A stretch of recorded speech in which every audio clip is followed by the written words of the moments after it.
Hello dear students, কেমিস্ট্রিওয়ালা SP channel সমস্ত স্টুডেন্টসদের শুভেচ্ছা জানাচ্ছে এবং তাদের সাফল্য কামনা করছে।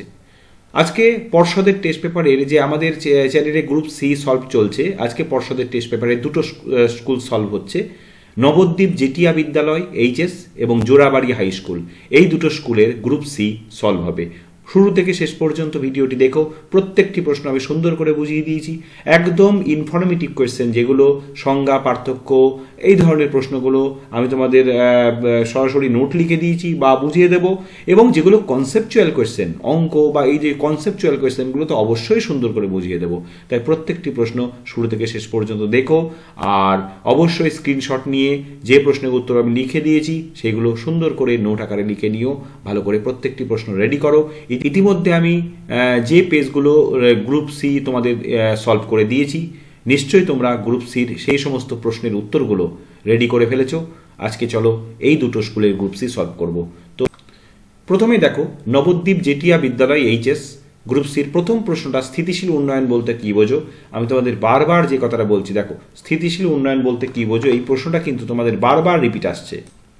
এই প্রশ্নটা কিন্তু বারবার ঘুরে ফিরে রিপিট আসছে। এখনো পর্যন্ত গ্রুপ সি যে কটা প্রশ্ন, যে কটা পেজ আমি সলভ করেছি, প্রত্যেকটা পেজের প্রথম প্রশ্নই কিন্তু স্থিতিশীল উন্নয়ন দিয়ে শুরু হয়েছে।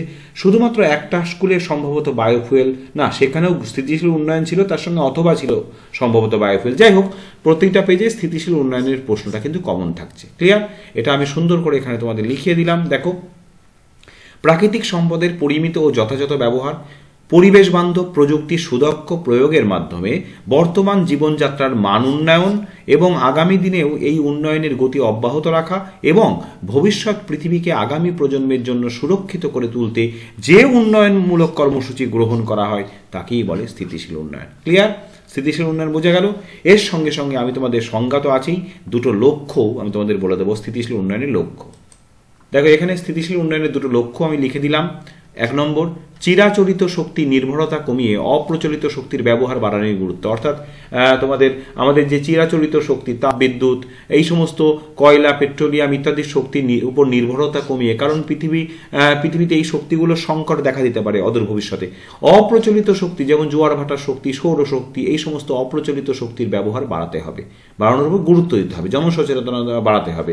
2 নম্বর যেটা, মানুষের সার্বিক উন্নয়নে গুরুত্ব দেওয়া। এই দুটো হচ্ছে স্থিতিশীল উন্নয়ন বা সাস্টেনেবল ডেভেলপমেন্টের লক্ষ্য। দেখো, 3.2তে প্রশ্ন রয়েছে, গ্যাসের অণুগুলির গতির উপর গ্যাসের চাপ কিভাবে নির্ভর করে? অণুগুলোর গতির উপর গ্যাসের চাপ কিভাবে নির্ভর করে? দেখো, গ্যাসের অণুর গতির উপর গ্যাসের চাপ কিভাবে নির্ভর করে? দেখো, 3.2তে প্রশ্ন রয়েছে, গ্যাসের অণুগুলোর গতির উপর গ্যাসের চাপ কিভাবে নির্ভর করে? গ্যাসের অণুর গতির উপর গ্যাসের চাপ, কিন্তু সম্পর্কটা হচ্ছে গ্যাসের চাপ প্রপোর্শনাল টু গ্যাসের অণুর গতি। অর্থাৎ গ্যাসের চাপ গ্যাসের অণুর গতির সাথে সমানুপাতিক। ক্লিয়ার? এবার আমি বুঝিয়ে দিই ব্যাপারটা। দেখো, ভালো করে বোঝার চেষ্টা করো। গ্যাসের চাপ সৃষ্টি হয় কি করে? আমরা কি জানি? চাপ মানে কি? আমরা জানি চাপ মানে প্রযুক্ত বল বাই কি ক্ষেত্রফল, তাই তো? এবার গ্যাসের চাপ কি হচ্ছে? গ্যাসের চাপ হচ্ছে, গ্যাসের অণুগুলো তো কখনো স্থির থাকে না, তোমরা জানো। এইভাবে প্রতি মুহূর্তে চলাফেরা করছে, নিজেদের সঙ্গে এবং পাত্রের দেয়ালে গিয়ে ধাক্কা খাচ্ছে, এরকমভাবে প্রতি মুহূর্তে অবিরতভাবে এরকম। তাহলে গ্যাসের অণুগুলো এই যে গতি, তাহলে গ্যাসের অণুগুলো পাত্রের দেয়ালে গিয়ে ধাক্কা দিচ্ছে, তাহলে একক ক্ষেত্রফলে প্রযুক্ত এই বলকেই কি বলে? চাপ। তাহলে গ্যাসের অণুর গতি যত বৃদ্ধি পাবে, গ্যাসের অণুর গতি যত বৃদ্ধি পাবে, তত একক ক্ষেত্রফলে, পাত্রের একক ক্ষেত্রফলে প্রযুক্ত বল কি হবে? বৃদ্ধি পাবে। সোজা হিসাব, প্রযুক্ত বল বৃদ্ধি পাবে, ফলে চাপ কি হবে? চাপ বৃদ্ধি পাবে। বোঝা গেল? তাহলে কি হলো? গ্যাসের অণুর গতি যত বাড়বে গ্যাসের চাপ তত বাড়বে। বোঝা গেল? আবার গ্যাসের অণুর গতি যত কমবে, আবার গ্যাসের অণুর গতি কমলে চাপও কমবে। বোঝা গেল ব্যাপারটা? তার মানে গ্যাসের চাপ গ্যাসের অণুর গতির সঙ্গে সমানুপাতিক সম্পর্ক। কি সম্পর্ক? পরিষ্কার এখানে দেখো, সমানুপাতিক সম্পর্ক হলো। ওকে, চলো নেক্সট কোয়েশ্চেন দেখি। পরের প্রশ্নটা দেখো, অথবা কোনো নির্দিষ্ট উষ্ণতা ও চাপে বাস্তব গ্যাসগুলির মোলার আয়তন প্রায় সমান এবং এসটিপিতে এর সীমাস্তমান 22.4 লিটার মোল ইনভার্স। এই পরীক্ষালব্ধ তথ্য থেকে কিভাবে অ্যাভোগাড্রো সূত্রে উপনীত হওয়া যায়? চলো দেখি। বাস্তব গ্যাসগুলোর মোলার আয়তন একই চাপ, কোনো নির্দিষ্ট উষ্ণতা ও চাপে এসটিপিতে এর মান কত? 22.4 লিটার মোল ইনভার্স। ওকে, তাহলে মোলার আয়তন কাকে বলে? 1 মোল যে কোনো গ্যাসের আয়তনকে, তাই তো? তাহলে নির্দিষ্ট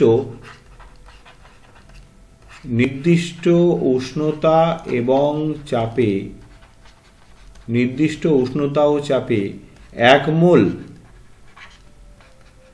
যে কোনো গ্যাসের আয়তন, যে কোনো গ্যাসের আয়তন কি বলছে? প্রায় সমান বলছে, প্রায় সমান বলছে। এবং দ্বিতীয় তথ্য বলছে এই যে নির্দিষ্ট উষ্ণতা ও চাপ, এইটা যদি এসটিপিতে ফিক্সড করা যায়, অর্থাৎ এসটিপি মানে হচ্ছে 273 কেলভিন অর্থাৎ 0 ডিগ্রি সেলসিয়াস এবং 1 এটিএম চাপ। এই তো এসটিপিতে আমরা জানি উষ্ণতা কত? 0 ডিগ্রি সেলসিয়াস এবং চাপ 1 এটিএম। 273 কেলভিনে 1 এটিএম চাপে 1 মোল যে কোনো গ্যাসের আয়তন কত বলছে? 1 মোল যে কোনো গ্যাসের আয়তন বলছে 22.4 লিটার। ওকে, তাহলে এসটিপিতে 1 মোল কার্বন ডাইঅক্সাইডের আয়তন কত? 22.4 লিটার। আর 1 মোল অক্সিজেনের আয়তন কত?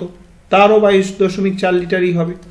এইবার অ্যাভোগাড্রো প্রকল্পে কি বলছে? অ্যাভোগাড্রো সূত্রে বলছে একই চাপ ও উষ্ণতায় সম আয়তন সব গ্যাসে সমান সংখ্যক অণু থাকে। ব্যাস, এবার দেখো 1 মোল কার্বন ডাইঅক্সাইডেরও আয়তন 22.4 লিটার, আবার 1 মোল অক্সিজেনেরও আয়তন 22.4 লিটার। এবার দুটোই একই চাপ ও উষ্ণতায় রয়েছে, তাহলে স্বাভাবিকভাবেই আমরা লিখতে পারি একই চাপ ও উষ্ণতায় সম আয়তন কথাটা তো লিখতেই পারি, কারণ দুটোরই আয়তন এখন 22.4 লিটার। সম আয়তন CO2 এবং O2 গ্যাসের মোল সংখ্যা তাহলে কত? মোল সংখ্যা সমান, অর্থাৎ মোল সংখ্যা সমান মানেই তার মধ্যে আমরা জানি 1 মোল যে কোনো গ্যাসে অ্যাভোগাড্রো সংখ্যক অণু থাকে, অর্থাৎ তাদের মধ্যে অণু সংখ্যা কি? অণু সংখ্যা সমান হবে। সেটা কত? ব্র্যাকেটে লিখে দিচ্ছি 6.022 × 10⁻23। তাহলে আলটিমেটলি দেখো অ্যাভোগাড্রো সূত্রটা পেয়ে গেলাম আমরা, উল্টোভাবে পেয়ে গেলাম, তাই না? 1 মোল কার্বন ডাইঅক্সাইডের আয়তন 22.4 লিটার, আবার 1 মোল অক্সিজেনেরও আয়তন 22.4 লিটার। তাহলে একই চাপ উষ্ণতায় সম আয়তন সব গ্যাস, দুটো গ্যাস দিয়ে ব্যাখ্যা করেছি আমি। সম আয়তন গ্যাসের মধ্যে মোল সংখ্যাটা একই হচ্ছে, 1 মোল। এবার আমরা জানি 1 মোল যে কোনো গ্যাসে কত অ্যাভোগাড্রো সংখ্যক অণু থাকে, তাহলে আমি এখান থেকে লিখতেই পারি যে সম আয়তন সব গ্যাসে সমান সংখ্যক অণু থাকে। ব্যাস, অ্যাভোগাড্রো সূত্র উপনীত হয়ে গেল। ক্লিয়ার? চলো নেক্সট প্রশ্ন দেখি কি আছে। দেখো 3.3-তে রয়েছে দীর্ঘদৃষ্টি ত্রুটি বা হাইপারমেট্রোপিয়া কি? আমি এখানে দেখো সংজ্ঞা, কারণ এবং প্রতিকারের উপায় তিনটেই লিখে দিলাম। কারণটা তুমি দিতেও পারো নাও পারো, এটা তোমার ব্যাপার। দেখো সংজ্ঞাটা কি? দীর্ঘদৃষ্টি মানে হচ্ছে যদি চোখ দূরের বস্তুকে স্পষ্ট দেখতে পায় কিন্তু কাছের বস্তুকে স্পষ্ট দেখতে না পায়, তাহলে চোখের দৃষ্টিজনিত এই ত্রুটিকে বলে দীর্ঘদৃষ্টি বা হাইপারমেট্রোপিয়া। কেন হয় এটা? যদি অক্ষিগোলকের আকার স্বাভাবিকের চেয়ে ছোট হয় অথবা সম্পূর্ণ শিথিল অবস্থায় চক্ষু লেন্সের ফোকাস দূরত্ব অক্ষিগোলকের ব্যাসের চেয়ে বড় হয়ে গেলে এই ত্রুটি দেখা যায়। এটা সম্পূর্ণ তোমার যেহেতু বলেছে কি, এটা সংজ্ঞা আর প্রতিকারের উপায় দিলেও হতো, যাই হোক এটাও ছোট্ট করে দিয়ে দিতে পারো। আর প্রতিকারের উপায় কি? উপযুক্ত ফোকাস দূরত্বের উত্তল লেন্সযুক্ত চশমা ব্যবহার করলে এই ত্রুটি দূর করা যায়। ক্লিয়ার? সুন্দর করে নোট ছোট্ট করে লিখে দিয়েছি, আঁকতে থাকতে অত হবে না, এইটুকু লিখলেই যথেষ্ট। নেক্সট দেখি কি প্রশ্ন আছে। নেক্সট কোয়েশ্চেন দেখো, অথবা লঘুতর থেকে ঘনতর মাধ্যমে আলোক রশ্মির প্রতিসরণের ক্ষেত্রে চ্যুতি কোণ নির্ণয় করো, যেখানে আপতন কোণ সমান I, প্রতিসরণ কোণ সমান R। ক্লিয়ার? এটা প্রমাণ করতে গেলে আগে তোমাদের আমি একটা ছবি আঁকি, ঠিক আছে? চলো ছবিটা আগে আঁকতে হবে, এটা অভিলম্ব,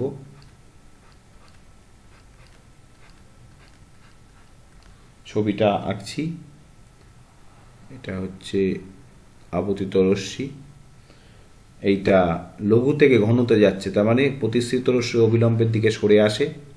আচ্ছা, এইটা হচ্ছে আপতন কোণ আই, ঠিক আছে।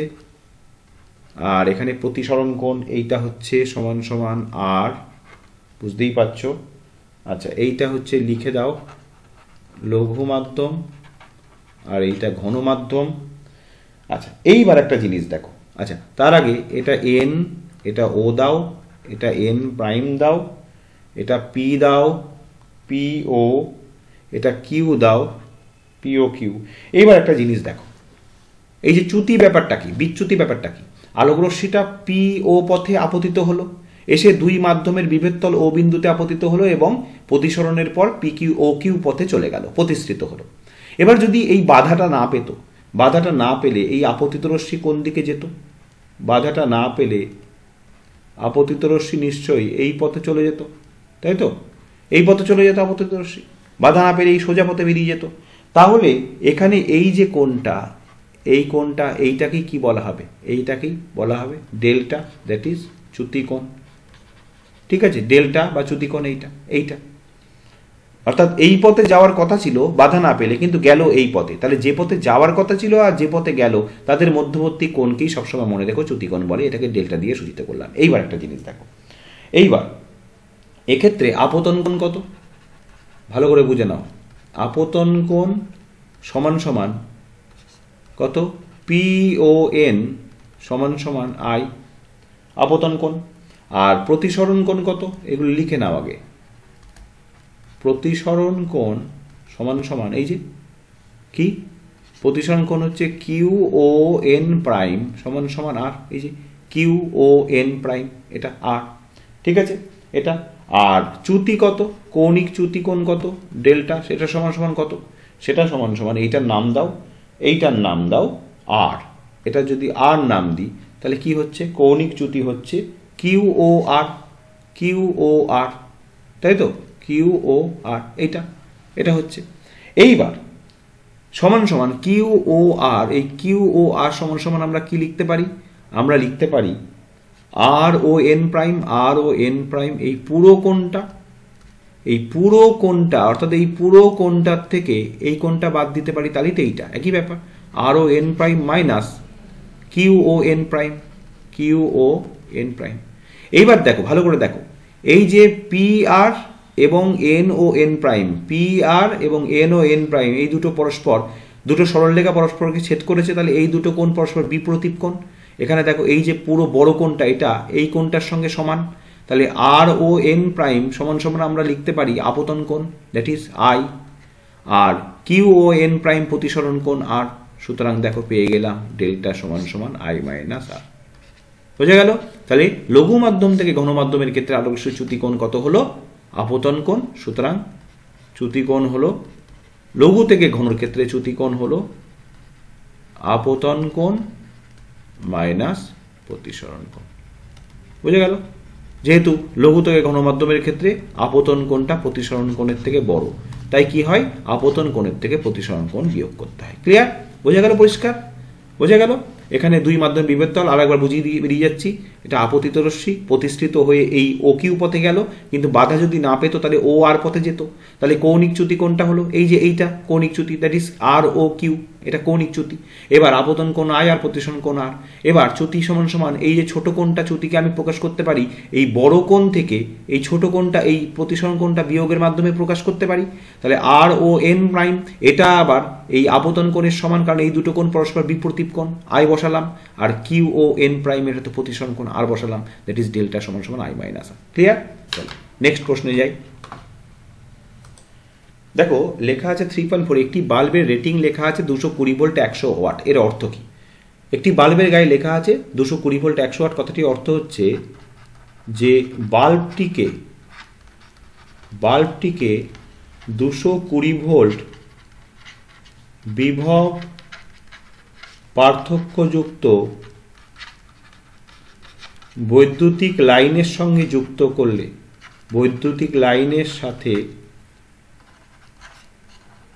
যুক্ত করলে সর্বাধিক উজ্জ্বলতা সহ জ্বলবে, সর্বাধিক উজ্জ্বলতা সহ জ্বলবে। ঠিক আছে, এটা একটা পয়েন্ট। এটার হলো বাল্বটিকে 220 ভোল্ট বৈদ্যুতিক বিভব পার্থক্যযুক্ত বৈদ্যুতিক লাইনের সাথে যুক্ত করলে সর্বাধিক উজ্জ্বলতা সহ জ্বলবে, এবং এর অর্থ কি 100 ওয়াট প্রতি সেকেন্ডে বাল্বটি 100 জুল তড়িৎ শক্তি কি করবে, খরচ করবে। বুঝে গেল? এটুকু লিখলেই কিন্তু 2 নম্বর পাবে। এটার অর্থ প্রথমটা, এটার অর্থ দ্বিতীয়টা। ওকে, চলো নেক্সট, চলো 3.5 3.4 হয়ে গেল। দুটি ভৌত ধর্মের সাহায্যে সোডিয়াম ক্লোরাইড এবং ন্যাপথালিনের মধ্যে পার্থক্য করো। ওকে, চলো একটা লিখি দ্রাব্যতা, আর 2 নম্বর লিখি স্ফুটনাঙ্ক, দুটোই ভৌত ধর্ম। চলো, দ্রাব্যতা, সোডিয়াম ক্লোরাইড কি যৌগ? আয়নীয় যৌগ। তাহলে এর দ্রাব্যতা কিসে দ্রাব্য হবে? এ জলে দ্রাব্য হবে। আর ন্যাপথালিন সমযোজী যৌগ, এ কি হবে? জলে অদ্রাব্য। ব্যাস, সোজা হিসাব। সোডিয়াম ক্লোরাইড আয়নীয় যৌগ, এটা দিয়েই বুঝতে পারছি। সোডিয়াম ক্লোরাইড আয়নীয় যৌগরা সাধারণত জলে দ্রাব্য হয়, আর ধ্রুবীয় দ্রাবকে অদ্রাব্য হয়। জৈব দ্রাবকে কি হয়? অদ্রাব্য হয়। আর ন্যাপথালিন যেহেতু সমযোজী যৌগ, ও জলে অদ্রাব্য হবে কিন্তু জৈব দ্রাবকে দ্রাব্য হবে। ক্লিয়ার? স্ফুটনাঙ্ক, সোডিয়াম ক্লোরাইড যেহেতু আয়নীয় যৌগ, তাহলে এর স্ফুটনাঙ্ক কি লিখব? এর স্ফুটনাঙ্ক অপেক্ষাকৃত বেশি। আর ন্যাপথালিন যেহেতু সমযোজী যৌগ, এর স্ফুটনাঙ্ক কি? অনেক কম। এর স্ফুটনাঙ্ক অনেক কম, কারণ আমরা জানি তড়িৎযোজী বা আয়নীয় যৌগদের স্ফুটনাঙ্ক সর্বদা সমযোজী যৌগদের থেকে বেশি হয়। ক্লিয়ার? চল নেক্সট পয়েন্ট দেখি, নেক্সট কোয়েশ্চেন দেখি। ওকে, অথবা দেখো একটা প্রশ্ন আছে, সমযোজী ও তড়িৎযোজী যৌগের দুটির তুলনা করো, দুটো ধর্ম দিয়ে দিয়েছে। যাই হোক, আমরা যেটা ভাবলাম তার সঙ্গে এটা মিলে গেল, কোনো অসুবিধা নেই, যে কোনো একটা তো আনসার করবে। প্রথমে দেখো দ্রাব্যতা রয়েছে, তারপরে দেখো স্ফুটনাঙ্ক রয়েছে। চলো, কোনো অসুবিধা নেই। তড়িৎযোজী যৌগের দ্রাব্যতা আবার লিখছি, ওখানে যৌগ দিয়ে বলেছিল, ওখানে উদাহরণ দিয়ে বলেছিল ন্যাপথালিন আর সোডিয়াম ক্লোরাইড, এখানে আমরা সরাসরি যৌগ দিয়ে বলছি, তড়িৎযোজী যৌগ। তাহলে কি লিখব? তাহলে লিখব জলে দ্রাব্য এবং জৈব দ্রাবকে অদ্রাব্য। বেশি কথা লিখতে হবে না, কারণ এখানে ধর্ম তো দিয়েই দিয়েছ। আর সমযোজী যৌগ হচ্ছে, সমযোজী যৌগরা তারা সাধারণত জলে অদ্রাব্য এবং জৈব দ্রাবকে দ্রাব্য। ওকে, 2 নম্বর স্ফুটনাঙ্ক। তড়িৎযোজী যৌগ কি হয়? অপেক্ষাকৃতভাবে বেশি। তড়িৎযোজী যৌগদের স্ফুটনাঙ্ক বেশি, আর তুলনামূলকভাবে অপেক্ষাকৃতভাবে অনেক কম। ক্লিয়ার?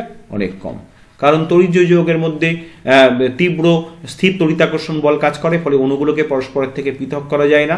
হ্যাঁ না, ক্যাটায়ন এবং অ্যানায়ন পরস্পরের থেকে পৃথক করা যায় না, প্রচুর তাপ শক্তি দিতে হয়, তাই এদের স্ফুটনাঙ্ক গণনাঙ্ক অনেক বেশি হয়। কিন্তু সমযোজী যৌগের মধ্যে দুর্বল ভ্যান ডার ওয়ালস আকর্ষণ বল কাজ করে, ফলে অণুগুলোকে সহজেই পরস্পরের থেকে পৃথক করা যায়, এখানে কম শক্তির প্রয়োজন হয়। ক্লিয়ার? চলো নেক্সট কোয়েশ্চেন দেখি। নাও 3.6, কার্বন ডাইঅক্সাইডে লুইস ডট চিত্র অঙ্কন করো। চলো, কার্বন ডাইঅক্সাইডে লুইস ডট। আচ্ছা, কার্বন পরমাণুর, আবার লিখছি কার্বনের, এটা লিখতেই হয় সব সময়, সর্ববহিস্থ ইলেকট্রন সংখ্যা, কারণ লুইস ডট আঁকতে গেলে সর্ববহিস্থ ইলেকট্রন সংখ্যাটাই প্রয়োজন 4, এবং অক্সিজেনের সর্ববহিস্থ ইলেকট্রন সংখ্যা, অক্সিজেনের যেহেতু পারমাণবিক সংখ্যা 8, তাহলে অক্সিজেনের কত? 6, তাই তো? 2,6 আর 2,4 হবে কার্বনের। এবার দেখো, কার্বনকে মাঝখানে বসালাম, কার্বনের ইলেকট্রন কটা? 1, 2, 3, 4। অক্সিজেনের 1, 2, 3, 4, 5, 6। এখানেও অক্সিজেন 1, 2, 3, 4, 5, 6। এবার দেখো কি হলো, অক্সিজেন তার 2টো ইলেকট্রন দিল, স্বাভাবিকভাবে কার্বনও 2টো ইলেকট্রন দেবে। এই অক্সিজেনও, এই কার্বনও তার 2টো ইলেকট্রন এদিকে দিয়ে দিল, এই অক্সিজেনও তার 2টো ইলেকট্রন দেবে। বোঝা গেল ব্যাপারটা? তাহলে দেখো, অক্সিজেনের 6টা ইলেকট্রন ছিল, 2টো দিয়ে দিয়েছে, তাহলে এখনো 4টে থেকে যাবে। বেশ, আর মাঝখানে এর 2টো আর এর 2টো, কার্বন এখানে থাকলো, এর 2টো, অক্সিজেনের 2টো, অক্সিজেনের থাকবে এখনো কটা? 4টে। এইবার কি হচ্ছে দেখো ভালো করে। এইবার যেটা হবে সেটা হলো, অক্সিজেন এবং কার্বনের মধ্যে দেখো এখানে এইটা গোল করলাম, এখানে এইটা গোল করলাম, আর এখানে দুটো কার্বনের এই গোল করলাম। তাহলে ব্যাপারটা কি দাঁড়ালো? এখানে দেখো অক্সিজেনের দেখো 1 2 3 4 5 6 7 8, তাহলে অক্সিজেনের 8টা হয়ে গেল। কার্বনের দেখো 1 2 3 4 5 6 7 8, কার্বনেরও 8টা হয়ে গেল, এই অক্সিজেনের 8টা হয়ে গেল। তাহলে বন্ধনটাকে লিখবো কিভাবে? যেহেতু 4টি ইলেকট্রন, এদিকেও 4টি ইলেকট্রন, তাহলে দুদিকে ডবল বন্ড করে হয়েছে, ব্যাস। আর অক্সিজেনের যেহেতু এই যে লোন পেয়ার, এগুলোকে নিঃসঙ্গ ইলেকট্রন জোড় বলে তোমরা জানো, তাহলে কার্বন ডাইঅক্সাইডে বন্ধন তৈরি করার পরেও দুটো অক্সিজেনের 2 জোড়া করে লোন পেয়ার ইলেকট্রন রয়েছে। ক্লিয়ার? চলো নেক্সট। অথবা চিনির জলীয় দ্রবণ, এটা দ্রবণ হবে, চিনির জলীয় দ্রবণ তড়িৎ পরিবহন করতে পারে না, কিন্তু সোডিয়াম ক্লোরাইডের জলীয় দ্রবণ পারে কেন? এটা বহুবার তোমাদের প্র্যাকটিস করিয়েছি। চিনি মানে C12H22O11, আর সোডিয়াম ক্লোরাইড মানে NaCl। এখন এইটা হচ্ছে সমযোজী যৌগ চিনি, আর NaCl হচ্ছে তড়িৎযোজী যৌগ, তাই তো? এখন সমযোজী যৌগ এরা সাধারণত আয়নিত হয় না, তোমরা জানো আয়নিত হয় না। আর NaCl অবশ্যই আয়নিত হয়, অবশ্যই আয়নিত হয়। কি উৎপন্ন করে? Na+ এবং Cl- দুটো আয়ন উৎপন্ন করে। যেহেতু চিনি আয়নিত হচ্ছে না, তাই আয়ন না থাকার জন্য এর জলীয় দ্রবণ তড়িৎ পরিবহন করতে পারে না। কিন্তু সোডিয়াম ক্লোরাইডের দ্রবণে যেহেতু প্রচুর পরিমাণে ক্যাটায়ন এবং অ্যানায়ন রয়েছে, তাই এর জলীয় দ্রবণ তড়িৎ পরিবহন করতে পারে। ক্লিয়ার? চলো নেক্সট প্রশ্ন দেখি, সোজা হিসাব। 3.7 1100 ডিগ্রি সেলসিয়াস উষ্ণতায় উত্তপ্ত ক্যালসিয়াম কার্বাইডের উপর দিয়ে নাইট্রোজেন গ্যাস চালানো করলে কি ঘটে তা সমীত রাসায়নিক সমীকরণ সহ লেখো। আচ্ছা বেশ, calcium carbide CaC2 plus nitrogen, এটাকে 1100 ডিগ্রি সেলসিয়াস উষ্ণতায় এই ক্যালসিয়াম কার্বাইডের উপর দিয়ে নাইট্রোজেন গ্যাস চালনা করা হলো। তাহলে যেটা তৈরি হয় সেটা হচ্ছে CaNCN প্লাস C, অর্থাৎ এটাকে বলা হয় CaNCN কে বলে ক্যালসিয়াম সাইনামাইড, ক্যালসিয়াম সাইনামাইড। আর এটা কার্বন দেখতেই পাচ্ছ। এই ক্যালসিয়াম সাইনামাইড এবং কার্বনের এই ধূসর মিশ্রণকে বলা হয় কি বলে? বলে নাইট্রোলিম। কি বলা হয়? নাইট্রোলিম। এর ব্যবহার কি? এর ব্যবহার হচ্ছে জমিতে সার হিসেবে ব্যবহৃত হয়। ক্লিয়ার? তাহলে আমি সমীকরণ দেখিয়ে দিলাম কি উৎপন্ন হয়, তাই বলেও দিলাম উৎপন্ন যৌগটির নাম নাইট্রোলিম এবং সেটা জমিতে সার হিসাবে ব্যবহৃত হয়। ওকে, চলো নেক্সট প্রশ্ন দেখি। দেখো নেক্সট কোয়েশ্চেন, থার্মিট পদ্ধতিতে ফেরিক অক্সাইড থেকে ধাতব আয়রন উৎপন্নের বিক্রিয়াটির সমীত রাসায়নিক সমীকরণ লেখো। আচ্ছা, সমীত রাসায়নিক সমীকরণটা প্রথমে লিখি, বাকি কথা পরে বলছি। সমীত সমীকরণ, ব্যালেন্স ইকুয়েশন।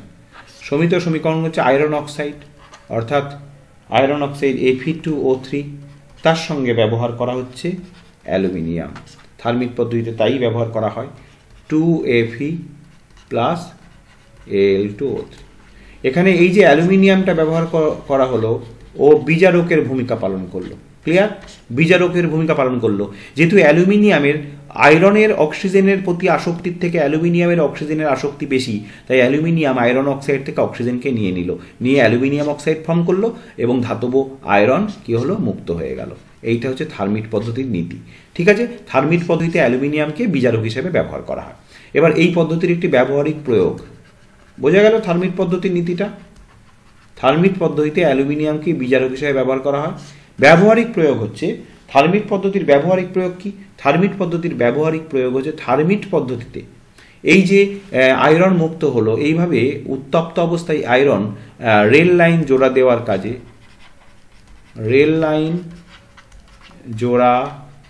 দেওয়ার কাজে ব্যবহৃত হয়। বুঝে গেল? এই যে আয়রনটা মুক্ত হবে সেটা তো উত্তপ্ত অবস্থায় একদম তরল অবস্থার মতন থাকবে, ফলে দুটো রেল লাইন এরকমভাবে কাছাকাছি এনে তাদের মাঝখানে সিস্টেম তৈরি করে এখানে উত্তপ্ত আয়রন ফেলে দিলে এই রেল লাইনটা পুরো জোড়া লেগে যাবে। ঠিক আছে? এই হচ্ছে ব্যবহারিক প্রয়োগ, থার্মিট পদ্ধতি ব্যবহারিক প্রয়োগ।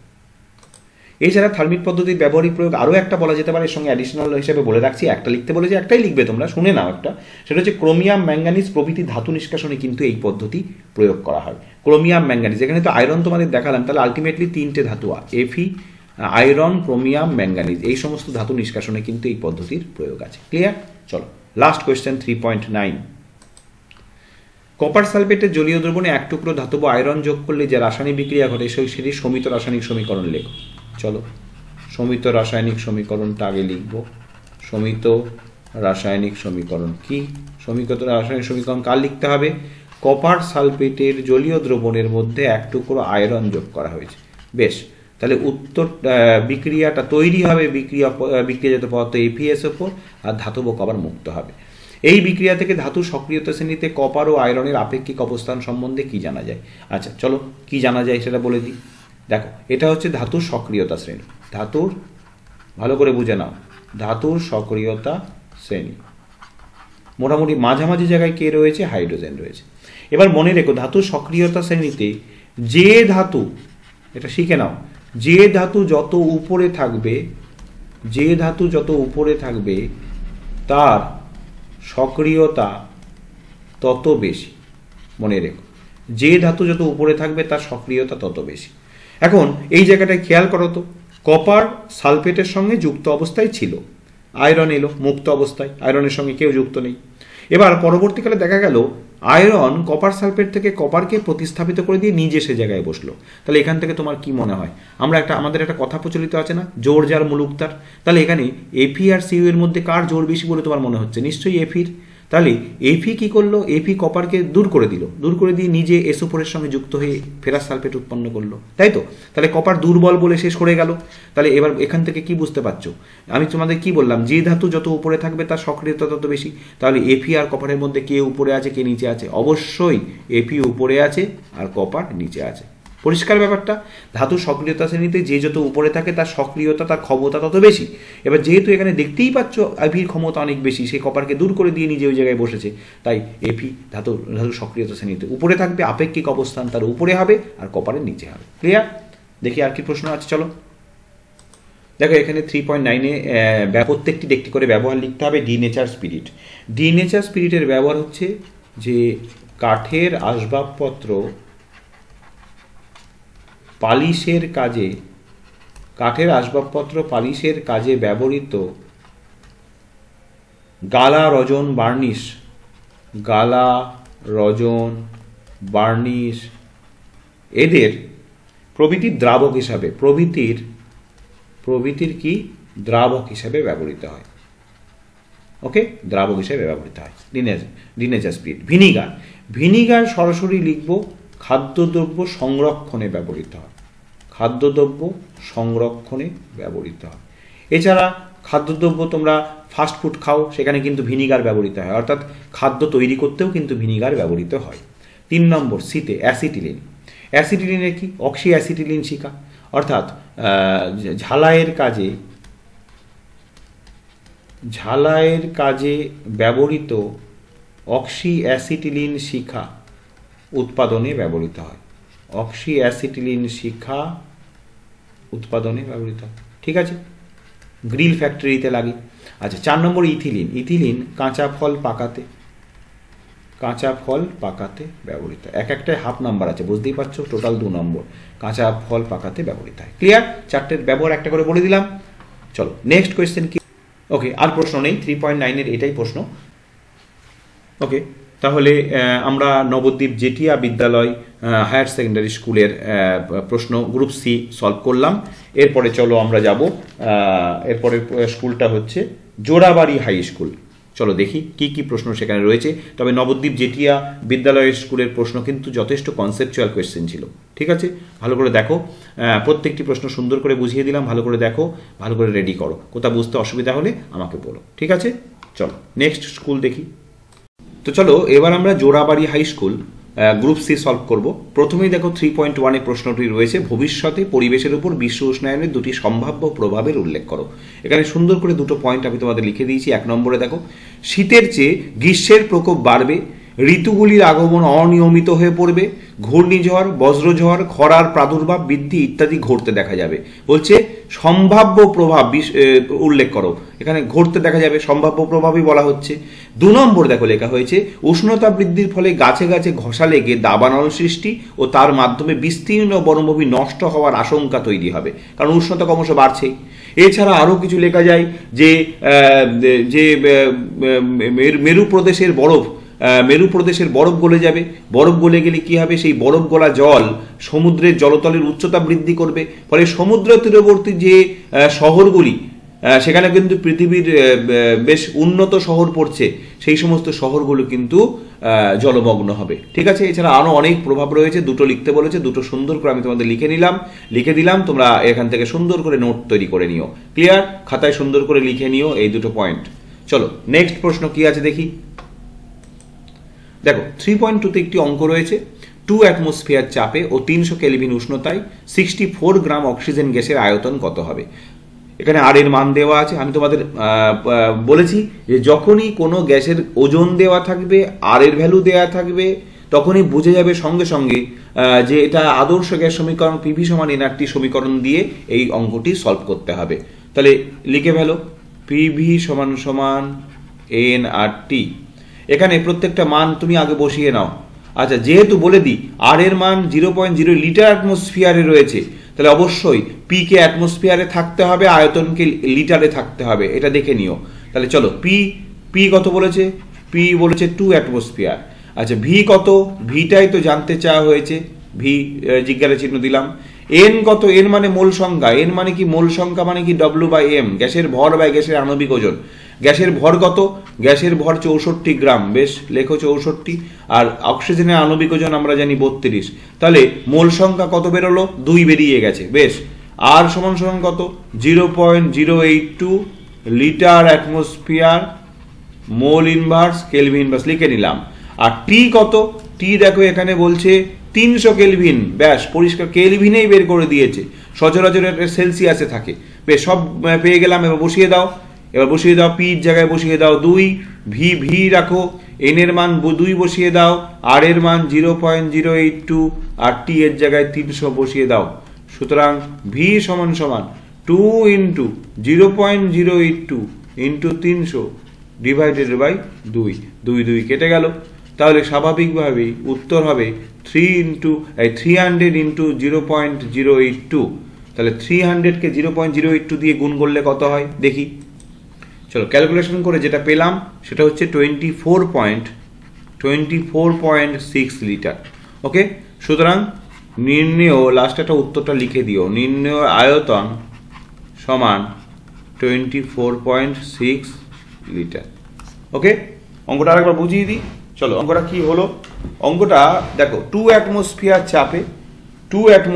চাপে ও 300 কেলভিন উষ্ণতায় গ্যাসের আয়তন 64 গ্রাম অক্সিজেন গ্যাসের আয়তন কত হবে? আর এর মান দেওয়া আছে। আমি সব পিভি সমান এনআরটির সব যেগুলো দেওয়া আছে সব বসিয়ে নিলাম।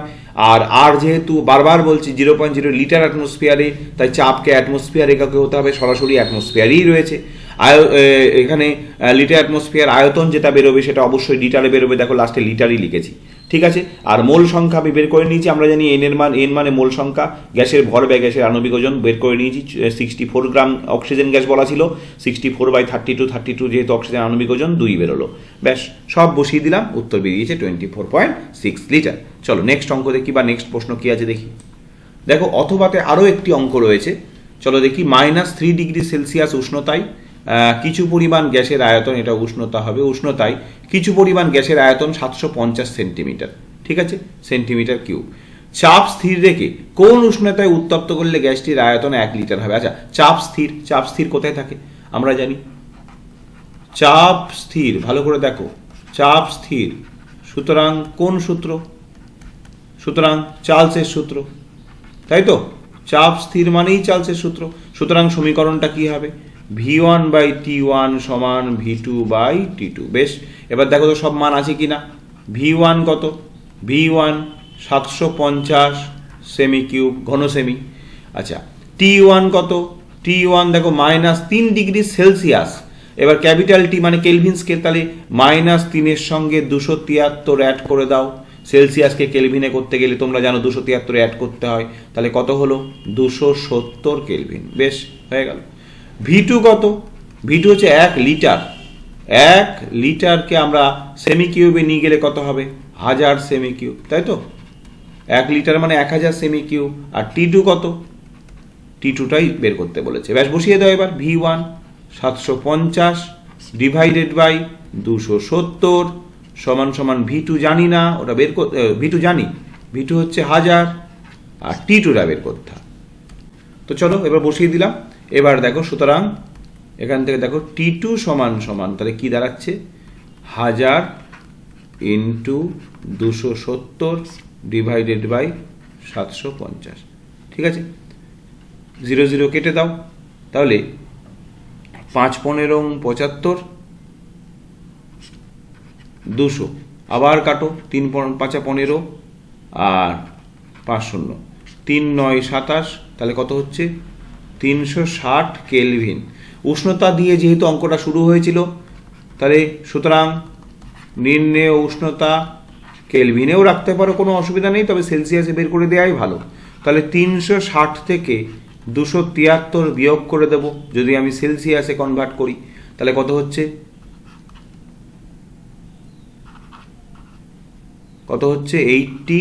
87 ডিগ্রি সেলসিয়াস, তাই তো, 87 ডিগ্রি সেলসিয়াস। বেশ, অঙ্কটা হয়ে গেল, বোঝা গেল।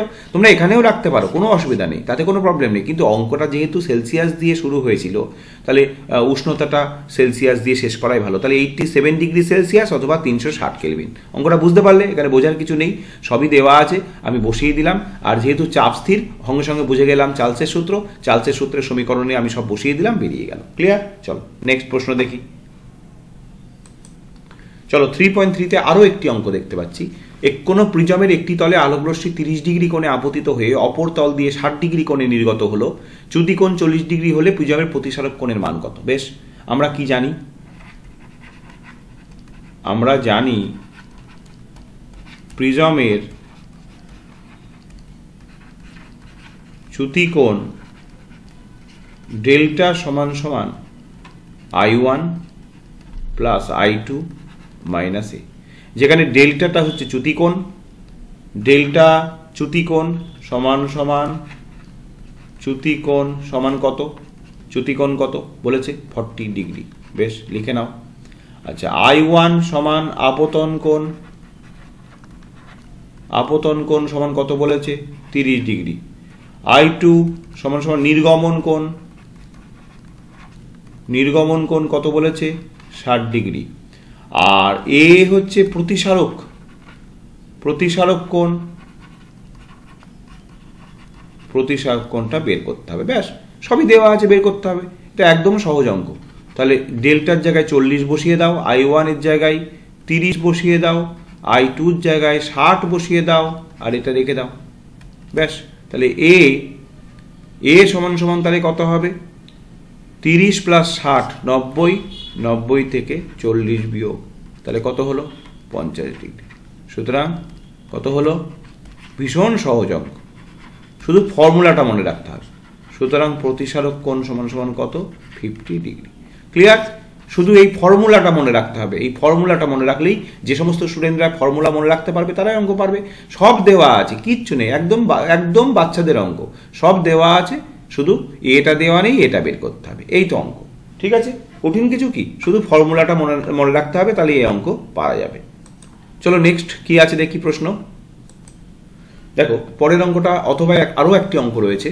কোনো সমতল প্রতিসারক মাধ্যমে একটি আলোকরশ্মির আপতন কোণ 45 ডিগ্রি এবং প্রতিসরণ কোণ 30 ডিগ্রি, মাধ্যমটির প্রতিসরাঙ্ক নির্ণয় করো। দেখো এই ধরনের অঙ্কে, দেখো এটা কিন্তু প্রিজম নয়, একটা প্রতিসারক মাধ্যম, সমতল প্রতিসারক মাধ্যম।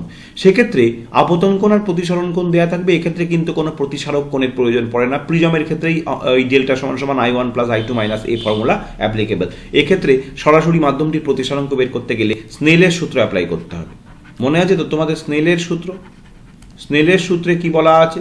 স্নেলের সূত্রে বলা হয় প্রতিসরাঙ্ক, প্রত্যেকটা অঙ্ক দেখো একটা ফর্মুলার উপর দাঁড়িয়ে আছে। প্রতিসরাঙ্ক মিউ সমান সমান আমরা স্নেলের সূত্রে কি জানি? Sine I by sine R। অর্থাৎ আপতন কোণের সাইন এবং প্রতিসরণ কোণের সাইনের অনুপাত সর্বদা ধ্রুবক হয়, এই ধ্রুবকটিকেই প্রতিসরাঙ্ক বলা হয়, তোমরা জানো। এবার মাধ্যমটির প্রতিসরাঙ্ক বের করতে হবে। সুতরাং প্রতিসরাঙ্ক, মাধ্যমটির প্রতিসরাঙ্ক সমান সমান সাইন I কত? এই যে বলছে আপতন কোণ 45 ডিগ্রি, তাহলে সরাসরি বসিয়ে দাও 45 ডিগ্রি, যেহেতু আপতন কোণ সমান সমান 45 ডিগ্রি, ঠিক আছে। আর প্রতিসরণ কোণের মান কত? 30 ডিগ্রি। তাহলে আর সমান সমান কত? 30 ডিগ্রি। ব্যাস, তাহলে বসিয়ে দাও সাইন 30 ডিগ্রি। এবার সাইন 45 ডিগ্রির ভ্যালু, এগুলো তো তোমাদের মনে রাখতে হবে। সাইন বেরও করে নিতে পারো তোমরা, তোমাদের অঙ্কে তো তোমরা করো সাইন কস থিটার ভ্যালু বের করতে হয় কি করে, 1/√2। আর সাইন 30 ডিগ্রি ভ্যালু কত? হাফ। তাহলে 1/√2 আর হাফ করলে যেটা হচ্ছে 2 উপরে যাচ্ছে, উল্টে গেলে এটা উল্টে গেলে, তাহলে ব্যাপারটা দাঁড়াচ্ছে কত? √2। ঠিক আছে, উপরে 2 মানে √2 ইন্টু √2, একটা √2 কেটে গেল, √2 রয়ে গেল। সুতরাং প্রতিসরাঙ্ক মিউ সমান সমান কত হচ্ছে? মাধ্যমটির প্রতিসরাঙ্ক হচ্ছে √2। ক্লিয়ার? খুব সুন্দর করে বুঝিয়ে দিলাম। চলো নেক্সট প্রশ্নে যাই। নেক্সট প্রশ্নে আরও একটি অঙ্ক, খুব সুন্দর হচ্ছে এই স্কুলটাই, কেননা অঙ্কগুলো তোমাদের প্র্যাকটিস হয়ে যাচ্ছে, খুব সুন্দর। জোড়াবাড়ি হাই স্কুলের সম্মানীয় শিক্ষক শিক্ষিকাদের আমার চ্যানেলের তরফ থেকে কৃতজ্ঞতা জানাচ্ছি এত সুন্দর একটি পেজ মাধ্যমিকের পরীক্ষার্থীদের উদ্দেশ্যে দেওয়ার জন্য। তো চলো 3.4 অঙ্কটা করি। একটি বাড়িতে 10টি 40 ওয়াট বাতি, 5টি 80 ওয়াট পাখা এবং একটি 80 ওয়াট টিভি দৈনিক 6 ঘন্টা করে চলে। 30 দিনের মাসে ওই বাড়ির ব্যয়িত শক্তি বিওট এককে মান কত? সুন্দর অঙ্ক, চলো করি। আচ্ছা, প্রথমে আমি তোমাদের যেভাবে শিখিয়েছিলাম, বাতির জন্য মাসিক ব্যয়িত তড়িৎ শক্তি কি করে বের করতে হয়? আচ্ছা, বাতি কটা? 10টি। প্রথমে 10টি বাতি, প্রত্যেকটি বাতির ক্ষমতা কত? 40 ওয়াট। বেশ, প্রতিদিন ক ঘন্টা করে চলে? দৈনিক 6 ঘন্টা করে চলে। কতদিন? 30 দিন। তাহলে মোট কত হচ্ছে এখানে আমরা লিখবো, থাক পরে লিখছি। চলো এবার নেক্সট পাখার জন্য, একদম সহজ করে সুন্দর করে বুঝে নাও। পাখার জন্য মাসিক ব্যয়িত তড়িৎ শক্তি সমান সমান কত হবে? পাখা কটা? 5টা। তাহলে 5টি পাখা, প্রত্যেকটির ক্ষমতা কত? 80 ওয়াট। প্রত্যেকটি দৈনিক ক ঘন্টা চলে? 6 ঘন্টা। কত দিনের মাস বলেছে? 30 দিনের মাস। ব্যাস, এখানে পরে লিখছি। এবার আসো টিভি। তাহলে টিভির জন্য মাসিক ব্যয়িত তড়িৎ শক্তি কত? টিভি কটি? একটি টিভি। তাহলে 1 গুণ ক্ষমতা কত? 80 ওয়াট। এটাও প্রতিদিন 6 ঘন্টা করে চলে, ইন্টু কত? 30। চলো এবার ক্যালকুলেশনগুলো করে নিই। দেখো 400 আর 180, 400 180তে কত হয়? চলো একটু ক্যালকুলেট করে নিই। দেখো প্রথমটা আমি ক্যালকুলেট করলাম, প্রথমটা বেরোচ্ছে 72,000 ওয়াট ঘন্টা, দ্বিতীয়টাও বেরোচ্ছে 72,000 ওয়াট ঘন্টা, আর তৃতীয়টা বেরোচ্ছে 14,400 ওয়াট ঘন্টা।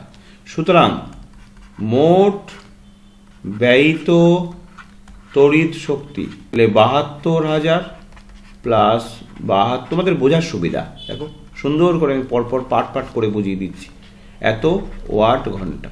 তাহলে যোগ করলে কত হচ্ছে? যোগ করলে দেখি 1,58,400 ওয়াট ঘন্টা। এবার তোমাদের আমি কি বলেছিলাম? ওয়াট ঘন্টা থেকে বিওটি বের করতে গেলে 1000 দিয়ে ভাগ করতে হয়। তাহলে 1,58,400কে আমরা কি করব? 1000 দিয়ে ভাগ করব। তাহলে 1 2 1 2, তাহলে উত্তর হলো কত? 158.4 বিওটি। বেশ সুন্দরভাবে তোমাদের আমি বুঝিয়ে দিলাম 158.4 বিওটি। ক্লিয়ার? প্রথমে প্রত্যেকটা তড়িৎ শক্তি আমি ওয়াট ঘন্টায় বের করে নিয়ে যোগ করে দিয়ে মোট বের করে ফেললাম। মোট যত ব্যয়িত হলো ওয়াট ঘন্টা তাকে 1000 দিয়ে ভাগ করলাম, বিওটি হয়ে গেল। ক্লিয়ার? চলো নেক্সট প্রশ্ন দেখি কি আছে। আচ্ছা 3.5-এ দেখো সমযোজী এবং তড়িৎযোজী যৌগের দুটি পার্থক্য লেখা, এখানে রিপিট লিখেছি আমি এই কারণে, এই ভিডিওতেই প্রথম স্কুল নবদ্বীপ জেটিয়া বিদ্যালয় সেখানে তোমাদের আমি সুন্দর করে এটা বুঝিয়ে দিয়েছিলাম, সেজন্য দ্বিতীয়বার আর এখানে লিখিনি, সময় নষ্ট হবে অযথা, এই প্রশ্নটা স্কিপ করলাম। চলো 3.6, C2H4 এর লুইস ডট ডায়াগ্রাম একে দেখাও যে C2H4 সমযোজী বন্ধন দ্বারা গঠিত, যেখানে হাইড্রোজেন ও কার্বনের পারমাণবিক সংখ্যা দেওয়া আছে 1 ও 6। বেশ, 1 আর 6 পারমাণবিক সংখ্যা দেওয়া আছে। সুতরাং তাই যদি হয় হাইড্রোজেন ইলেকট্রন বিন্যাস কি হবে? হাইড্রোজেন ইলেকট্রনের একটাই ইলেকট্রন একই হবে, আর কার্বনের ইলেকট্রন বিন্যাস কি হবে? 2,4। তাহলে হাইড্রোজেনের শেষ কক্ষপথে একটা ইলেকট্রন আর কার্বনের শেষ কক্ষপথে 4টে ইলেকট্রন। লুইস ডট ডায়াগ্রামে সর্বদা শেষ কক্ষপথের ইলেকট্রন বা যোজক ইলেকট্রনের প্রয়োজন হয়। বেশ, এইবার দেখো কি করে আঁকছি আমি, খেয়াল করো। কার্বন দুটো নিলাম এখানে, এবার কার্বনের 4টে ইলেকট্রন 1 2 3 4 আবার এদিকেও 1 2 3 4। এবার হাইড্রোজেন দেখো, হাইড্রোজেন নেব 1টা 2টো 3টে 4টে। প্রত্যেকটা হাইড্রোজেনের ইলেকট্রন কটা? 1টা। কার্বনের কটা ইলেকট্রন? 4টে। এইবার কার্বন কি করলো? হাইড্রোজেন যেহেতু দেওয়ার ক্ষমতা, এর একটাই ইলেকট্রন দেওয়ার ক্ষমতা, তাহলে এই কার্বনও একে একটা ইলেকট্রন দেবে। আবার এই হাইড্রোজেন একটা ইলেকট্রন দিচ্ছে, এই কার্বনও একটা ইলেকট্রন দেবে। একই রকমভাবে এই কার্বন একটা ইলেকট্রন দিচ্ছে, এই হাইড্রোজেন একটা ইলেকট্রন দেবে। তাহলে এই হাইড্রোজেন একটা ইলেকট্রন দিচ্ছে বলে এই কার্বন একটা ইলেকট্রন দেবে। হয়ে গেল, মিটে গেল। এইবার মাঝে কার্বনের দুটো দুটো করে 4টে ইলেকট্রন পড়ে থাকলো, তাহলে এই কার্বন দুটো ইলেকট্রন দিয়ে দিল, এই কার্বন দুটো ইলেকট্রন দিয়ে দিল। এইবার মূল ব্যাপারটা এইবার বুঝবে তোমরা। চলো দেখি, কার্বন কার্বন, তাহলে এখানে মোট কটা ইলেকট্রন? 1 2 3 4। আর এখানে হাইড্রোজেনদের সঙ্গে একটা হাইড্রোজেনের একটা কার্বনের, একটা হাইড্রোজেনের একটা কার্বনের, একটা হাইড্রোজেনের একটা কার্বনের, এখানেও একটা হাইড্রোজেনের একটা কার্বনের। ক্লিয়ার? বোঝা গেল? এইবার দেখো কি হচ্ছে। এইবার যেটা হবে সেটা হলো, দেখো এই যে এইটা নিলাম, বেশ, এই একটা পার্ট হলো। আবার দেখো এইটা নিলাম, এই একটা পার্ট হলো। আবার এইটা গোল করে দাও, এইটা গোল করে দাও, এইটা গোল করে দাও, এটা গোল করে দাও। এগুলো হাইড্রোজেনের জন্য। তাহলে মূল ব্যাপারটা কি দাঁড়ালো একটু কাউন্ট করো তো। এই হাইড্রোজেনের কটা ইলেকট্রন? এই দুটোকে নিজের বলে ব্যবহার করবে 2। এই হাইড্রোজেনের কটা ইলেকট্রন? 2। এই হাইড্রোজেনের কটা ইলেকট্রন? 2। এই হাইড্রোজেনের কটা ইলেকট্রন? 2। তোমরা জানো হাইড্রোজেন দুটো ইলেকট্রন সর্ববেশে কক্ষপথে পেলেই খুশি, কারণ দ্বৈত পূর্তি হয়। আর কার্বনের কাউন্ট করো, এই যে কার্বন, এই কার্বনটার 1 2 3 4 5 6 7 8। তাহলে এই কার্বনের 8টা হয়ে গেল। আবার এই কার্বনেরও দেখো 1 2 3 4 5 6 7 8, এরও 8টা হয়ে গেল। প্রত্যেকে খুশি। এবার এটাকে বন্ধনে কি করে লিখবে? দেখো কার্বন, দুটো কার্বনের মাঝখানে কি তৈরি হয়েছে? ডবল বন্ড, এই যে 4টে ইলেকট্রন। আর প্রত্যেকটা হাইড্রোজেনের সঙ্গে একটা করে সিঙ্গেল বন্ড তৈরি হয়েছে। তাই তো ব্যাপারটা? তাহলে দেখতেই পাচ্ছ এখানে কিন্তু দুটো কার্বন এবং প্রত্যেকটা হাইড্রোজেনের সঙ্গে সমযোজী এক বন্ধন তৈরি হয়েছে। তাহলে আমি লুইস ডট ডায়াগ্রামে একে দেখিয়ে দিতে পারলাম যে C2H4 এর মধ্যে কি বন্ধন আছে? সমযোজী বন্ধন। এখানে কিন্তু ইলেকট্রন সম্পূর্ণভাবে ত্যাগ করা বা গ্রহণ করা, অর্থাৎ ক্যাটায়ন আয়ন তৈরি করার কোনো প্রশ্ন আসছে না। এখানে ইলেকট্রন সমভাবে, প্রত্যেক এ একটা দিলে এ দিয়েছে একটা, এ দুটো দিলে এ দিয়েছে দুটো, অর্থাৎ সমভাবে প্রত্যেকে ইলেকট্রন বন্টন করেছে। ঠিক আছে? এবং সমানভাবে সেটা ব্যবহার করেছে। ব্যাস, তাহলে ইথিলিনের গঠন সংকেত হয়ে গেল। তাহলে লুইস ডট ডায়াগ্রাম সুন্দর করে বুঝিয়ে দিলাম। ক্লিয়ার? চলো নেক্সট প্রশ্ন দেখি। পরের প্রশ্নটা একটা ভীষণ গুরুত্বপূর্ণ প্রশ্ন। আমি তোমাদের এটা উত্তরও লিখে দিয়েছি সুন্দর করে। দেখো সুন্দর করে নোট আকারে উত্তর লিখে দিলাম, সমীকরণটা লিখলাম। সমীকরণটা মনে যদি থাকে পরীক্ষা হলে গিয়ে মনে থাকলে তবেই লিখবে। যদি ভুলে যাও তাহলে লেখার দরকার নেই, কারণ সমীকরণ ভুল হলে কিন্তু তার প্রভাবটা এই উত্তরের উপর পড়বে। অর্থাৎ যদি দেখো সমীকরণটা ঠিকঠাক মনে পড়ছে তাহলে লিখবে, যদি দেখো ভুলে যাচ্ছি তাহলে লেখার দরকার নেই, তাহলে এই শুধু এই থিওরি পার্টটা লিখলেই যথেষ্ট। দেখো গাঢ় পরীক্ষাগারে H2S প্রস্তুতিতে HNO3 ব্যবহার করা হয় না কেন? দেখো গাঢ় HNO3 জারক অ্যাসিড এবং H2S তীব্র বিজারক পদার্থ। এখন জারক অ্যাসিড আর বিজারক পদার্থের মধ্যে স্বাভাবিকভাবেই বিক্রিয়া হবে। তাহলে ফেরাস সালফাইডের সঙ্গে গাঢ় নাইট্রিক অ্যাসিডের বিক্রিয়ায়, দেখো ফেরাস সালফাইডের সঙ্গে গাঢ় নাইট্রিক অ্যাসিডের যখন বিক্রিয়া করছি তখন হাইড্রোজেন সালফাইড কিন্তু তৈরি হচ্ছে না তা নয়, হচ্ছে। তাহলে বিক্রিয়া H2S উৎপন্ন হলেও তীব্র জারক ধর্মের জন্য, যেহেতু নাইট্রিক অ্যাসিডের জারণ, এই যে তীব্র জারক অ্যাসিড এর জারণ ধর্ম রয়েছে, আর এ কি করবে? তীব্র জারক ধর্মের জন্য গাঢ় HNO3 উৎপন্ন H2S কে, এই HNO3 উৎপন্ন H2S কে কিসে বিচারিত করছে? হলুদ বর্ণের সালফারে জারিত করে। এ দেখো হলুদ বর্ণের সালফারে পরিণত করে দিল, আর নিজে দেখো নিজে বাদামি বর্ণের নাইট্রোজেন ডাইঅক্সাইডে বিচারিত হয়ে গেল। তাহলে পুরো ব্যাপারটা বোঝা গেল? পুরো ব্যাপারটা বুঝতে পারলে কি হলো? ফেরাস সালফাইডের সঙ্গে নাইট্রিক অ্যাসিড বিক্রিয়া করে H2S উৎপন্ন করলো বটে, কিন্তু এই উৎপন্ন H2S কে অবিকৃত যে নাইট্রিক অ্যাসিড সেটা কি করলো? সালফারে পরিণত করে দিল এবং নিজে নাইট্রোজেন ডাইঅক্সাইডে কি হলো? বিজারিত হয়ে গেল। তাহলে স্বাভাবিকভাবেই আমার যে মূল উদ্দেশ্য H2S প্রস্তুত করা সেটা তো আমি পাচ্ছি না, তাই স্বাভাবিকভাবেই H2S প্রস্তুতির সময় নাইট্রিক অ্যাসিড ব্যবহার করা হয় না। ক্লিয়ার? তোমাদের আমি বুঝিয়ে দিলাম সুন্দর করে। সমীকরণটা মনে রাখতে পারলে খুবই ভালো। তোমার উত্তরপত্রে তোমার লেখার স্ট্যান্ডার্ড অনেক গুণ বেড়ে যাবে, এবং যেটা তোমার পরীক্ষককে অনেক খুশি করবেন। তোমার ইমেজ ক্লিয়ার হবে, সুন্দর হবে, তোমার খাতার একটা আলাদা বৈচিত্র্য আসবে। কিন্তু যদি মনে থাকে কনফিডেন্টলি তবেই লিখবে, যদি একটুও ভুল হওয়ার সম্ভাবনা থাকে তাহলে লিখবে না, তাহলে এই তথ্যটুকু লিখবে। ক্লিয়ার? চলো নেক্সট প্রশ্ন। নেক্সট প্রশ্ন যেটা, সেটা আমি খান 10 স্টার তো দেবই, মিনিমাম খান 10 স্টার তো দেবই। এতটাই ইম্পর্টেন্ট, এতটাই ইম্পর্টেন্ট। 10টা স্টার হয়েছে, 10টা স্টার দিয়ে দিয়েছি। এতটাই ইম্পর্টেন্ট, আমি জোরের সাথে তোমাদের বলছি। স্পর্শ পদ্ধতিতে H2SO4 তৈরি করার সময় সালফার ট্রাইঅক্সাইডকে SO3 কে সরাসরি জলে দ্রবীভূত করা হয় না কেন? দেখো আমি 3টে পয়েন্ট এখানে তোমাদের লিখে দিয়েছি। 1, SO3 জলে মেশালে তা খুব দ্রুত দ্রবীভূত হয়ে প্রচুর তাপ উৎপন্ন করে, কারণ এটা একটা তাপমোচী বিক্রিয়া। ঠিক আছে, SO3 কি করে? জলের মধ্যে সঙ্গে সঙ্গে দ্রবীভূত হয়ে গিয়ে প্রচুর তাপ উৎপন্ন করে। এই উৎপন্ন তাপের প্রভাবেই প্রবলেমটা হলো। এবার কি হলো, যে তাপটা তৈরি হলো তাতে জলে SO3 দ্রাব্যতা হ্রাস পেয়ে গেল, ফলে অধিকাংশ SO3 গ্যাসের অণু জলে দ্রবীভূত না হয়ে শোষক স্তম্ভ থেকে নির্গত হয়ে যায়, ফলে খুব কম পরিমাণে H2SO4 উৎপন্ন হওয়ার সম্ভাবনা থাকে। ভালো করে বুঝে নাও, SO3 কে জলে মেশালে কি হয়? প্রচুর তাপ উৎপন্ন হয়। উৎপন্ন তাপে SO3 গ্যাস কি হয়? জলে SO3 গ্যাসটা শোষক স্তম্ভ থেকে নির্গত হয়ে যায়, ফলে কম পরিমাণে H2SO4 উৎপন্ন হয়। ব্যাস, নিজেরা পড়ে নিয়ে ছোট করে নিও। 2 নম্বর দেখো, এই যে তাপটা উৎপন্ন হচ্ছে, সেই তাপে কিছু পরিমাণ সালফিউরিক অ্যাসিড কি করছে? জলীয় বাষ্পের সঙ্গে মিশে ছোট ছোট শিশি মানে কণায় পরিণত হয়ে ঘন সাদা কুয়াশার সৃষ্টি করে। এবার এই যে কুয়াশাটা সৃষ্টি করলো, উপরে যে কুয়াশাটার রূপে থাকলো, সেটাকে তো তরলে পরিণত করা যাচ্ছে না, ফলে কিছু পরিমাণ সালফার ট্রাইঅক্সাইডের অপচয় ঘটলো। বোঝা গেল ব্যাপারটা? প্রথমে তাপ তৈরি হচ্ছে, সেই তাপে SO3 গ্যাসটা কি হলো? জলে দ্রবীভূত না হয়ে বাইরে বেরিয়ে এলো, ফলে পুরো SO3 গ্যাসকে আমি H2SO4 উৎপাদনের কাজে ব্যবহার করতে পারছি না, ফলে কম পরিমাণে H2SO4 উৎপন্ন হবে। 2 নম্বর, যে তাপটা তৈরি হলো তাতে যে H2SO4টা তৈরি হয়েছে, সেই H2SO4 অ্যাসিডটা কি হলো? এরকম জলীয় বাষ্পের সঙ্গে ঘন ছোট ছোট কণায় পরিণত হয়ে এরকম ঘন সাদা কুয়াশার সৃষ্টি করে উপরে ভেসে উঠলো। ঠিক আছে, ফলে স্বাভাবিকভাবেই আমরা H2SO4 এর পরিমাণ কি হলো? কমে যাবে। ঠিক আছে, আবার কিছু পরিমাণ SO3 অপচয় ঘটবে। 2টো পয়েন্ট সুন্দর করে বুঝিয়ে দিলাম। দেখি 3 নম্বর পয়েন্ট, চলো দেখি। দেখো 3 নম্বর পয়েন্ট কি বলেছে?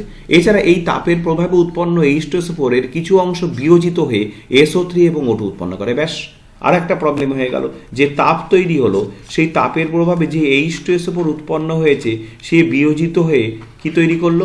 SO2, O2 এই সমস্ত জিনিস তৈরি করলো। তাহলে স্বাভাবিকভাবে উৎপন্ন H2SO4 যদি বিয়োজিত হয়ে যায়, তাহলে সেটার উৎপাদন কি হলো? কমে গেল। এই সব কারণে SO3 গ্যাসকে সরাসরি জলে দ্রবীভূত না করে 98% গাঢ় H2SO4 শোষণ করানো হয়। প্রশ্নটা কিন্তু ভীষণ ইম্পর্টেন্ট। আমি 3টে পয়েন্ট করে লিখে দিলাম, তোমরা পয়েন্টগুলো নিজেরা পড়ে একটু ছোট ছোট করে 3টে পয়েন্ট করে সুন্দর করে লিখে দিতে পারো, কোনো অসুবিধা নেই, কিন্তু খুবই ইম্পর্টেন্ট। 3.8 দেখো, থার্মিট পদ্ধতিতে ধাতু নিষ্কাশনের নীতি ও সমীকরণ উল্লেখ করো। এটা রিপিট সুন্দর করে বড় করে বোল্ড করে রিপিট লিখে দিয়েছি, কারণ এই সম্ভবত নবদ্বীপ জেটিয়া বিদ্যালয়ের এই প্রশ্নটা ছিল। থার্মিট পদ্ধতিতে ধাতু নিষ্কাশনের নীতি সমীকরণ দুটোই লেখা আছে, নীতিও বলেছি আমি, সমীকরণও বলেছি, ফলে আর এখানে অযথা ভিডিওটা বড় করবো না। চলো নেক্সট প্রশ্ন দেখি কি আছে। 3.9-এ আরও একটি ভীষণ গুরুত্বপূর্ণ প্রশ্ন। বায়ুতে ধাতব কপার রেখে দিলে কিছুদিন পর ওই কপার সবুজ হয়ে যায় কেন? বারবার বলছি, ভীষণ ইম্পর্টেন্ট। এই কপার রেখে দিলে, তারপরে রূপোর তৈরি জিনিস রেখে দিলে কিছুদিন পরে কালো হয়ে যায় কেন? এরকম প্রশ্ন আসে। চলো, অনেক দিন পর খোলা বাতাসে রাখা কপারের উপর ধীরে ধীরে অক্সাইডের সূক্ষ্ম আস্তরণ পড়ে, যা ধীরে ধীরে আর্দ্র বায়ুতে থাকলে সবুজ বর্ণ ধারণ করে। এর কারণ কি? না, কপারের গায়ে বায়ুর অক্সিজেন, কার্বন ডাইঅক্সাইড, জলীয় বাষ্পের ক্রিয়ায় সবুজ বর্ণের বেসিক কপার কার্বনেটের একটা আস্তরণ পড়ে। এটা তোমাদের MCQতে কিন্তু প্রচুর প্রশ্ন আসে, তোমরা জানো অবজেক্টিভেও প্রশ্ন আসে যে কপারের তৈরি বস্তুর উপরে যে সবুজ বর্ণের আস্তরণ পড়ে তার সংকেত লেখো, তার নাম লেখো, এগুলো আসে। তাহলে অক্সিজেন, কার্বন ডাইঅক্সাইড এবং জলীয় বাষ্পের সঙ্গে কপারের বিক্রিয়ায় ক্ষারীয় কি হয়? সবুজ বর্ণের বেসিক কপার কার্বনেটের আস্তরণ পড়ে, এই কারণে কপারের নির্মিত পাত্রের উপর সবুজ ছোপ পড়ে। আমি তোমাদের এখানে সমীকরণ লিখে দিলাম। কপার H2O, CO2 আর অক্সিজেনের সঙ্গে সামগ্রিকভাবে বিক্রিয়া করে এই দেখো CuCO3 আর CuOH2 সবুজ বর্ণের, এটাকে কপার কার্বনেট বলে, ক্ষারকীয় কপার কার্বনেট বলে, এর সবুজ আস্তরণ পড়েছে। ক্লিয়ার? সুন্দর করে লেখা না থাকলো নোট, তোমরা এখানে স্ক্রিনশট নিয়ে নোটটা সুন্দর করে লিখে নিও। প্রতিটা প্রশ্নের উত্তর আমি খুব সুন্দর করে তোমাদের লেখানোর চেষ্টা করেছি, তোমাদের কোথাও খুঁজতে হবে না, খাটতে হবে না, এখান থেকে সুন্দর করে প্রতিটা প্রশ্নের উত্তর লিখে নিও। খুব সুন্দর করে আমি তোমাদের লিখে দিয়েছি। চলো নেক্সট প্রশ্ন দেখি। চলো 3.9, এবার আগেরটা 3.9 ছিল না, এই প্রসঙ্গে বলে দিই, আগেরটা ছিল 3.8 অথবা। দেখো 3.9 এর সমবায়বতা কি? উদাহরণ দাও। সমবায়বতা হচ্ছে একই আণবিক সংকেত বিশিষ্ট কিন্তু ভিন্ন ধর্ম বিশিষ্ট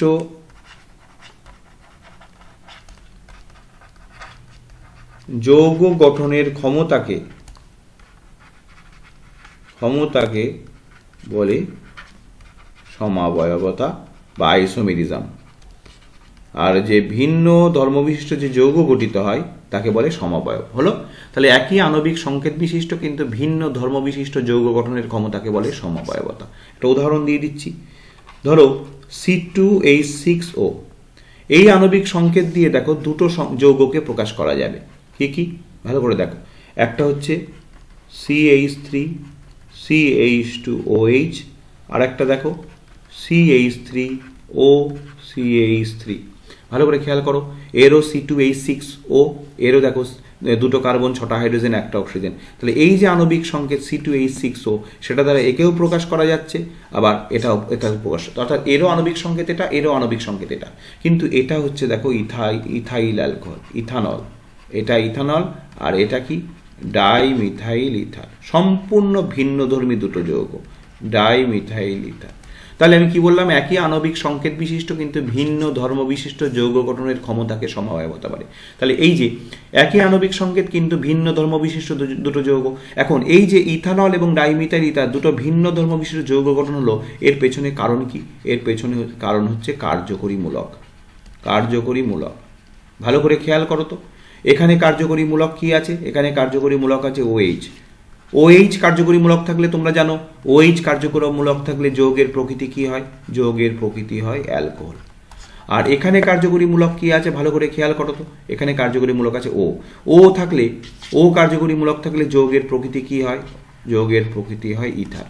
এবার তোমরা জানো অ্যালকোহল আর ইথারের মধ্যে বিস্তর ধর্মগত পার্থক্য রয়েছে। তাহলে এই যে দুটো ভিন্নধর্মী যৌগ তৈরি হলো, তার জন্য দায়ীকে কার্যকরী মূলক। সেই জন্য এই ধরনের সমাবয়বতাকে বলে কার্যকরী মূলক ঘটিত সমাবয়বতা।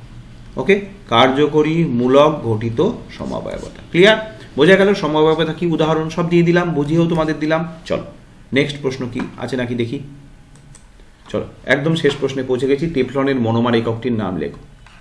আচ্ছা বেশ, টেফলনের মনোমার, তাই তো?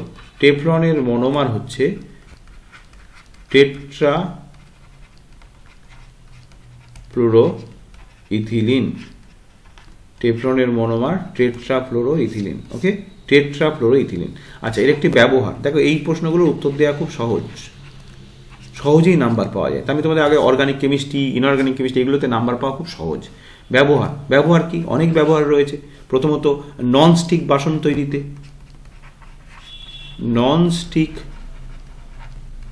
ননস্টিক বাসনপত্র তৈরিতে।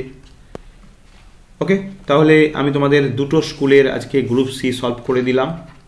দুটো স্কুলের সলভ করে দিলাম। নবদ্বীপ জেটিএ বিদ্যালয় এবং জোড়াবাড়ি হাই স্কুল, দুটো স্কুলের গ্রুপ সি সলভ করে দিলাম। আমি চেষ্টা করছি যতদূর সম্ভব, তোমাদের যত দ্রুত সম্ভব তোমাদের হাতে প্রত্যেকটি গ্রুপ সি, গ্রুপ ডি প্রত্যেকটি সমাধান তুলে দেওয়ার চেষ্টা করছি। যতটা পারছি আমি তোমাদের চেষ্টা করব বাকি সময়ের মধ্যে যত দূর সম্ভব আমি তোমাদের। তবে দেখো খুব বেশি দেখতেই পাচ্ছ অনেক প্রশ্ন কিন্তু রিপিট চলে আসছে, কমন চলে আসছে। যদিও আমি কিছু প্রশ্ন তবুও রিভিশন হিসেবে তোমাদের বলে দিচ্ছি। তো দেখো প্রত্যেকটি প্রশ্ন সুন্দর করে রেডি করতে থাকো। আমি সুন্দর করে তোমাদের প্রতিটা প্রশ্নের উত্তর বলার চেষ্টা করছি, বোঝানোর চেষ্টা করছি। ভালো করে তৈরি করো। আমাদের লক্ষ্য কিন্তু ভৌত বিজ্ঞানে 100-100, সেটা কিন্তু পেয়ে আমাকে দেখাতে হবে যে স্যার আমি 100-100 পেয়েছি। এইটাই কিন্তু আমাদের লক্ষ্য, এইটা টার্গেট করো। তার জন্য গ্রুপের MCQ, গ্রুপ বির 21টি অবজেক্টিভ, গ্রুপ সির 9টা 2 নম্বরের প্রশ্ন, গ্রুপ ডি 12টি প্রশ্ন 3 নম্বরে, সমস্ত কিছু কিন্তু সুন্দর যত্ন করে প্রতিটা পার্ট তৈরি করতে হবে। ক্লিয়ার? চলো এখনকার মতন এই পর্যন্তই। প্রত্যেকে সুস্থ থেকো, ভালো থেকো। আবার খুব তাড়াতাড়ি তোমাদের সঙ্গে দেখা হচ্ছে।